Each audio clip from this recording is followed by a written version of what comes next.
bonjour à tous et bienvenue dans cette bonjour à tous et bienvenue dans cette émission proposée par Cadre Emploi en direct du Salon de l'Agriculture. Cadre Emploi, premier site emploi privé des cadres et dirigeants. Donc on va parler des cadres en particulier. Quels sont les cadres très recherchés dans l'agriculture? On le sait, le secteur recrute environ 50 000 personnes chaque année. Et ce qu'on sait moins justement, c'est qu'il recrute aussi 11 000 cadres, environ 11 000 cadres, managers, ingénieurs, personnes avec des responsabilités. Alors je vous propose d'en savoir plus sur ces profils particuliers recherchés, qu'ils soient débutants ou expérimentés, avec nos invités que je vous présente. Mylène Gabaret, bonjour. Bonjour Sylvia. Alors vous allez nous dire quels sont les secteurs agri et agro qui recherchent plus particulièrement des cadres. Oui. Vous êtes directrice de l'APECITA. L'APECITA, c'est l'association de référence pour les emplois agri et agro, justement. C'est une association paritaire reconnue d'utilité publique. Tout à fait. À côté de vous, René Fontaine. Bonjour. René Fontaine, merci beaucoup d'être avec nous. Vous êtes vice-président de l'APRODEMA et vous allez nous dire quels sont les cadres recherchés dans...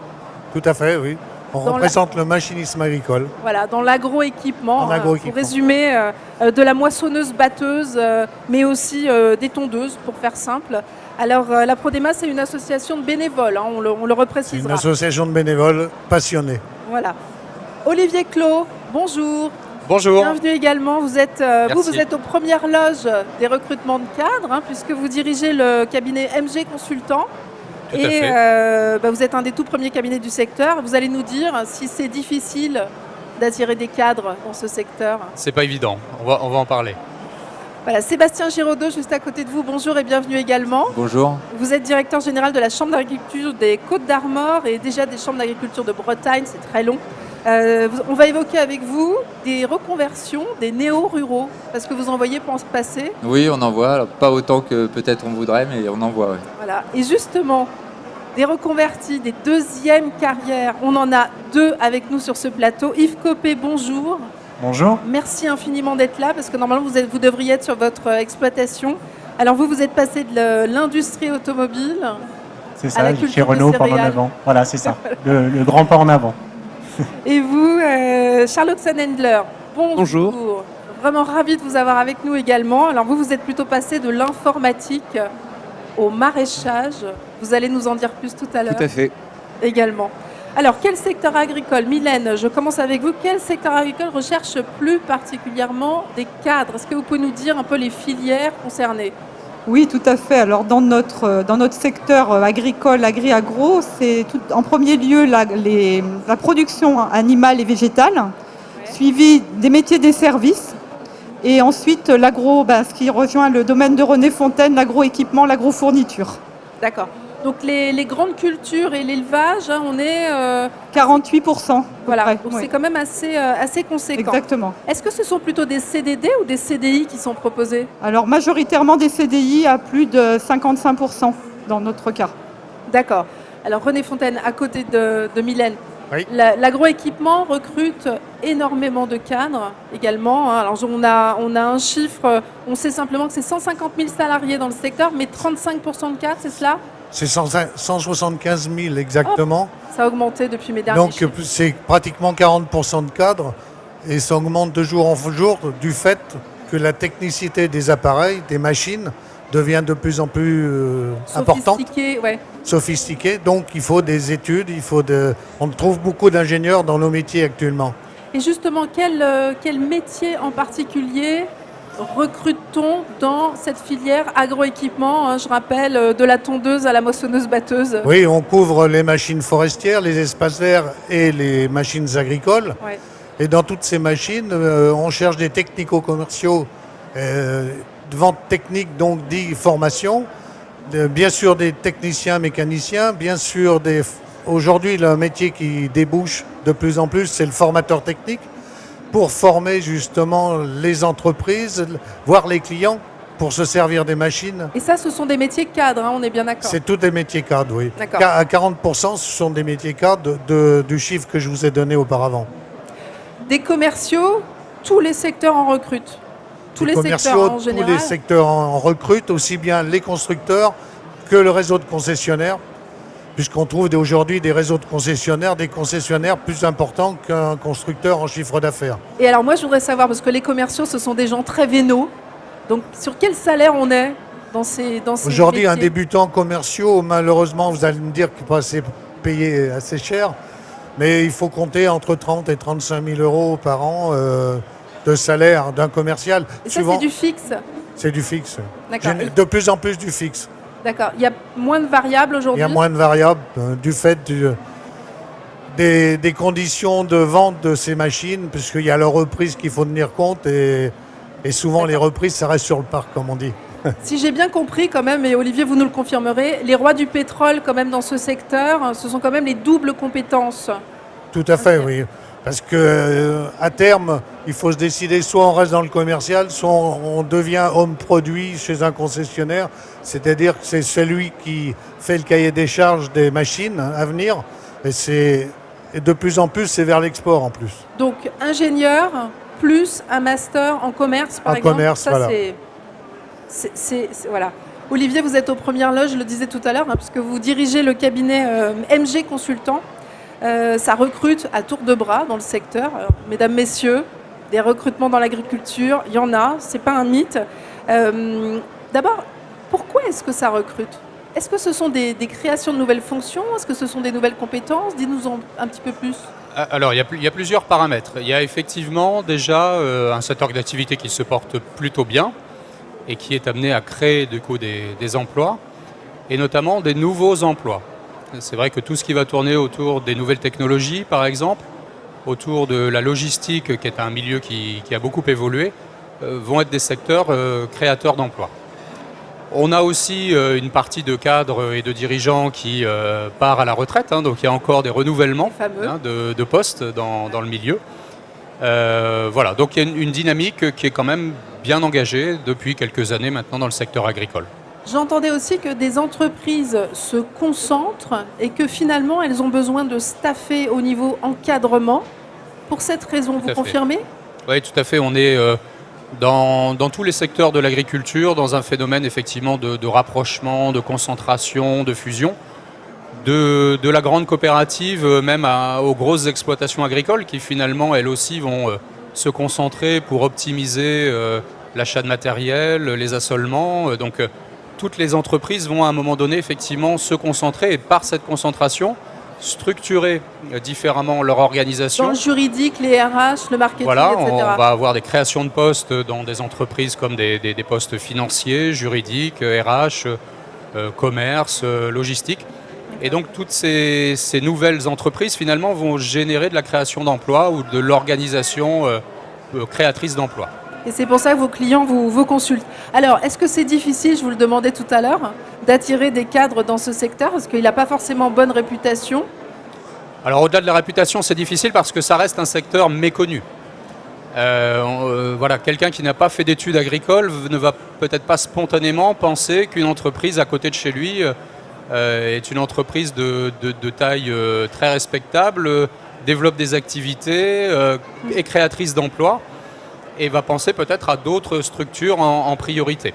Donc ce qui est difficile, c'est que c'est méconnu. Méconnu, les entreprises ne savent pas bien ou ne font pas encore assez de communication employeur, on va dire. Ouais. Voilà, de se montrer beaucoup plus, d'être plus visible pour raconter leur histoire finalement. Et donner envie à des cadres qui ne sont pas issus du milieu agricole de postuler chez elles et peut-être d'embrasser une nouvelle carrière. Juste une précision sur la difficulté, parce que je vais vous faire répondre quand même, entre, je ne sais pas moi, un responsable viticole, un responsable dans une grande exploitation agricole et un responsable technico-commercial semences.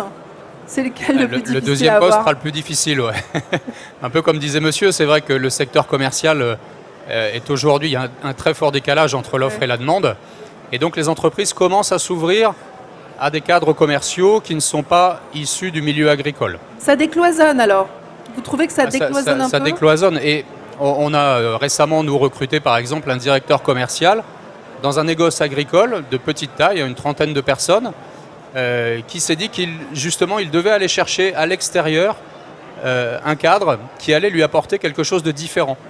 Et on a recruté quelqu'un qui était directeur d'une agence bancaire sur ce poste-là et qui a fait le saut vers le négoce agricole. De la banque vers le négoce agricole. Et a apporté beaucoup de méthodes, beaucoup de structuration finalement du service commercial. D'accord. En préparant cette émission, on a eu aussi l'exemple d'un DRH d'une usine Chanel qui est passé dans... Qui est DRH d'une coopérative aujourd'hui. Et alors, quelle était sa motivation à lui en particulier? Alors, c'est la recherche du sens. La fameuse. La recherche du sens de sa vie professionnelle. C'est à un moment donné de se dire pourquoi je travaille, pour qui je travaille, et de se dire, si je travaille au sein d'une structure qui produit une alimentation saine, qui est ancrée et développe son territoire, qui sert la collectivité finalement agricole et au-delà la collectivité territoriale, je trouve un sens à ce que je fais, et donc ça peut être porteur. Et c'est ce que doivent mettre en avant les entreprises finalement. C'est très dans l'air du temps. Sébastien Giraudot, je vous donne la parole juste à côté, directeur général de la Chambre d'agriculture des Côtes-d'Armor. Vous, dans les chambres d'agriculture, vous en voyez passer des candidats au retour à la terre comme ça Oui, on en voit passer alors sur deux niveaux. Alors au niveau des jeunes installés, enfin des jeunes désinstallés, mais on observe en fait un paradoxe en fait entre des populations qui souhaitent fuir les grandes métropoles parce que trop de pression dans leur métier de cadre actuel, et puis la difficulté à recruter ou à trouver des emplois sur des secteurs ruraux qui sont très éloignés des centres urbains et qui ne correspondent pas forcément au cadre de vie souhaité. Donc, mais malgré ce paradoxe-là, on observe quand même des cas de figure très différents, non? Oui, on a des cas de figure finalement de jeunes qui quittent des métropoles pour aller s'installer en agriculture. Le problème, c'est le parcours à l'installation qui est quand même certainement assez difficile pour eux. Mais peut-être, il y aura un témoignage là-dessus. Oui. Ni Yves ni Charles n'y connaissaient quoi que ce soit à l'agriculture. Voilà, et puis il y a la problématique aussi de l'image agricole, de l'agribashing, qui est aussi un frein à créer ces envies-là. Donc il faut vraiment des gens qui soient extrêmement motivés, et ça limite le nombre. Et puis on a aussi un problème de salaire et d'attractivité sur les métiers, et qu'on essaye au niveau des chambres d'agriculture de combattre au quotidien par nos paroles politiques, et puis dans nos actes sur l'accompagnement à la fois des jeunes installés, mais également en recrutement au sein de notre propre structure chambre d'agriculture. Donc vous en connaissez, vous, des cadres qui se sont reconvertis dans l'agriculture? Oui, par exemple, sur les 2000 contacts de porteurs de projets qui voulaient s'installer en agriculture l'année dernière, on a un libraire qui était ingénieur de formation, un restaurateur qui était ingénieur de formation, mais ça reste quand même des chiffres qui sont assez faibles, puisqu'on est de l'ordre de 3% d'ingénieurs qui s'installent sur les exploitations agricoles. Les exploitations agricoles. Juste un dernier mot sur les salaires, parce qu'on n'a pas trop abordé cette question, mis à part avec vous, René. Sur les salaires, est-ce qu'on leur fait des Mylène ou Olivier, est-ce qu'on leur fait des ponts d'or à ces cadres qui viennent travailler dans le secteur agricole? Est-ce qu'on gagne bien sa vie? Alors ça dépend des métiers, bien entendu, mais est-ce qu'il y a quand même une amélioration en termes des niveaux de salaire? Alors, je pense qu'il y a une prise de conscience, parce qu'il y a vraiment des besoins à couvrir. On a besoin d'attirer vers nos secteurs. Après, ce que je dirais, mais Olivier pourra le confirmer ou pas, en fait, nous, ce qu'on constate, c'est surtout des nouveaux comportements de candidats qui sont peut-être moins en quête du salaire, du super salaire, que de bonnes conditions de travail. Donc ça, c'est hyper important de soigner l'intégration du candidat, de lui donner des perspectives, peut-être des parts dans l'entreprise, peut-être trouver d'autres leviers. Le salaire n'est plus aujourd'hui le principal moteur. Alors bon, le salaire n'est pas forcément le principal levier, mais on sait que dans toutes les études qui sont faites que c'est quand même une motivation importante. On peut aussi se dire que dans les exploitations agricoles, plus qu'ailleurs, on peut demander des parts. Oui, on peut effectivement négocier un package. Après, j'allais dire, effectivement, le métier va quand même guider un peu cette importance du salaire chez le candidat. On a des métiers très fortement en tension, comme les traders de céréales, où là, on a des envolées lyriques sur les salaires. C'est quelque chose, on est au-delà des 100, 120, 150 KE parfois. C'est quelque chose. Ça fait rêver. Voilà. Ça fait sourire Yves Copé juste à côté de vous. Voilà. Et à l'inverse, on a des métiers où il y a plus de demandes que d'offres. Et donc là, les salaires d'entrée sont beaucoup plus raisonnables. Voilà, si vous nous rejoignez, nous parlons de recrutement dans l'agriculture, de recrutement de cadres, c'est-à-dire voilà, monsieur, madame. Hein. Ah, d'ailleurs, les femmes, on n'en a pas parlé. Quelle est la place des femmes dans les recrutements? Est-ce que les femmes sont attirées par ce secteur? Les femmes cadres, hein, j'entends. Olivier ou Mylène? Ou René? Oui, dans l'agroéquipement. Les femmes cadres, de par les écoles, sont arrivées il y a une quinzaine d'années. Ouais. Aujourd'hui, je dirais 3%, entre 5% sont des femmes dans les métiers des agroéquipements. Surtout dans le commerce, certes, mais également dans les hommes produits, dans les femmes communication, si je peux dire, dans une entreprise. J'estime entre 3 et 5% de femmes. À la PECITA, vous avez des femmes inscrites? À la PECITA, on a plus de femmes que d'hommes. Plus de femmes que d'hommes? Ah ben voilà, il y a 54% de femmes, parce qu'on a des métiers de service aussi. Il faut penser à tout ce qui environne la production. Ouais. Et là, on a beaucoup de femmes et c'est les plus diplômés aussi. Voilà. Bon, mais à quand les femmes, oui. Dans les chambres d'agriculture également, on constate vraiment ça. Et j'ai pris les statistiques juste avant de venir. Au niveau du groupe des chambres d'agriculture de Bretagne, on a 55% de cadres qui sont des femmes. Donc voilà, et on retrouve les sorties d'écoles d'ingénieurs qui sont majoritairement des femmes aujourd'hui. Oui, école d'ingénieurs où il y a aussi malheureusement que 25% de femmes qui sortent. Non, sur les ingénieurs agri et agro, on est. Vous en avez plus? Oui, on est à plus de 50% de femmes largement. D'accord. Alors on parle également de reconversion aujourd'hui, c'est-à-dire qu'on se dit que des cadres qui travaillent dans des secteurs à la défense par exemple, dans des grandes métropoles, ont peut-être envie de quitter ces capitales et peut-être qu'ils auraient envie de rejoindre ce secteur qui recrute énormément, on le disait déjà tout à l'heure. Alors Yves Copé, voilà, je vais vous donner la parole parce que vous étiez un cadre dans le secteur automobile, vous avez travaillé plus de 9 ans dans l'automobile. Vous avez pris un poste au tout début après votre école de commerce chez Renault et ensuite vous avez enchaîné 3 types de postes. Si j'ai bien noté, un marketing com, chef de projet, puis vous avez été aussi le bras droit du directeur d'un centre logistique. Voilà, c'est correct. Voilà, et après ça, en 2016, votre papa vous annonce une grande nouvelle. Qu'est-ce qu'il vous dit? Alors mon père arrivait à la retraite et donc c'était un choix important dans ma carrière, c'était de me dire est-ce que je voulais revenir sur l'exploitation familiale et poursuivre l'aventure de plusieurs générations, puisque mon exploitation dure depuis 230 ans, donc ça me tenait vraiment à cœur de poursuivre l'aventure. Sauf que vous n'y connaissiez rien. Non, je n'ai pas fait d'études dans l'agriculture, mais avec la volonté, on peut tout faire. Et vous le savez, dans un grand groupe automobile, notamment, on change de poste tous les 3 ans. Et chez Renault, j'ai occupé 3 postes très différents. En fait, on nous demande juste de l'agilité d'esprit pour apprendre un nouveau métier tous les 3 ans. Et en fait, je me suis mis dans la même posture. Je ne connais pas, je vais m'appuyer sur mon père pendant 1 an, avant qu'il prenne sa retraite, et on apprend sur le tas, accompagné bien sûr par les chambres d'agriculture et tous les organismes qui existent dans ce milieu-là pour nous accompagner, les banques, les coopératives, etc. Donc vous avez appris sur le tas avec votre papa, première année des pertes. Catastrophique, voilà, l'année 2016, 50 000 euros de pertes. Dans le secteur, vous savez que c'est l'année... L'enfer. Où il ne fallait pas s'installer. Mais j'ai connu 2008 dans l'automobile où c'était aussi la catastrophe. Voilà. Donc j'ai pu comparer justement les deux situations et un peu prendre mon entreprise et la gérer comme l'avait fait à l'époque Renault avec la crise, avec les gels des projets, etc. Donc j'ai fait la même chose à petite échelle pour essayer de tenir le cap et passer la première année la plus dure de... Deuxième année montée en puissance, troisième année... Troisième année, beaucoup plus à l'aise. Et c'est maintenant. Voilà, je suis ici devant vous pour vous parler de mon métier, donc qui est un nouveau métier pour moi depuis 3 ans seulement. Et on sait très bien dans l'agricole, il faut beaucoup d'années pour avoir tous les cas de figure. Là, on a des sécheresses, on a des fois beaucoup de pluie et il faut capitaliser sur 10 ans, 15 ans pour commencer à connaître le métier. Alors, ce qui m'intéresse aussi chez vous, c'est qu'est-ce que vous avez transposé de votre ancien métier à celui d'aujourd'hui, vous en avez dit un peu, mais sur les process, par exemple. Voilà. En fait, il faut savoir que, par exemple, une grande société multinationale comme le groupe Renault, c'est une société où il y a beaucoup de process, puisqu'il y a beaucoup de collaborateurs. Donc, il y a beaucoup de fiches pour chaque action, chaque métier. Il y a des fiches de sécurité, et on le voit bien dans l'agricole, c'est pas dans les mœurs, en fait, d'écrire ce que l'on fait. Moi, mon père, il avait toutes les connaissances dans sa tête, mais quand je suis arrivé...